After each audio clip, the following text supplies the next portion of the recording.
Passengers on board your train start getting up from their seats, afraid and panicking. The brakes screech and squeal. Everyone's thrown to the floor as the train jolts and tries to slow down. You look out the window. Another fast train on the same track is heading right at you. The clock is ticking. There are only minutes before you collide head-on. Here's how to survive a train crash. Being in a high-speed train with no seatbelt might seem dangerous, but taking a train is one of the safest ways to travel, second only to riding an airplane. The odds of dying in a train crash are about 1 in 500,000. And while derailments are fairly common, most of them aren't as bad as you might think. Every hour and a half, a train is derailed or collides with an object. Luckily, it usually doesn't cause any injuries or deaths. Even though riding a train is relatively safe, it's best to be prepared for when the worst comes to worst. Where's the safest spot to be during a train crash? And is it safe to jump off a moving train? Step 1. Choose a safe seat. The next time you book train tickets, you might want to reconsider choosing the cheapest seats. It could save your life. Avoid sitting in the front cars. The lead car will be the first to get squashed in a head-on collision, and they're often the first to break off in a derailment. The safest cars are often 1 or 2 cars back from the center of the train. They'll be protected by the other cars in a crash and are less likely to come off the rails. Oh, and don't hang around in the cafe in an emergency. It might be tempting to stress eat, but the tables, bottles, and cutlery will turn into deadly projectiles if things get ugly. Step 2. Listen. While your choice of seats was a wise decision, a crash is imminent. Everyone's screaming and panicking, but don't get caught up in the chaos.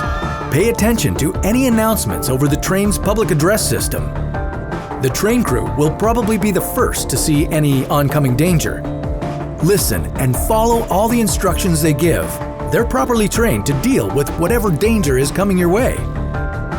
If you notice something wrong, alert any nearby staff or use emergency alarms or intercoms to alert the driver. Now, the only thing you can do is prepare for the crash. Step 3. Position yourself. Sit with your back towards the front of the train. Since most trains don't have seatbelts, this will stop you from being thrown forward during a crash. If the train is about to be hit in a side collision, stay away from the windows and sit in an aisle seat. But what if you're in the worst case scenario and you have to jump off? Step 4. Prepare to jump. Jumping off a moving train is extremely dangerous. Try to get to the end of the train. This is the safest spot to jump from. Then, it's all about timing. Crouch as low as possible, bend your knees and aim for a clear spot away from the train and tracks. And when you do jump, don't land on your feet. Cover your head with your arms, keep your body straight, and try to roll like a log. Step 5. Get out. There's no time to jump. The trains smash and the cars fall. You're battered and bruised, but fortunately, you survived the crash. But don't wait around. The train is still dangerous even after the impact. There still may be a fire or combustible materials on board. Look for the nearest emergency exit, window, or door and get out. So remember, the safest spot on a train during a collision or derailment is in the middle. And if you want to be in the safest seat, choose an aisle seat facing the rear. Whew. Now that you've survived a train crash, what about a plane crash?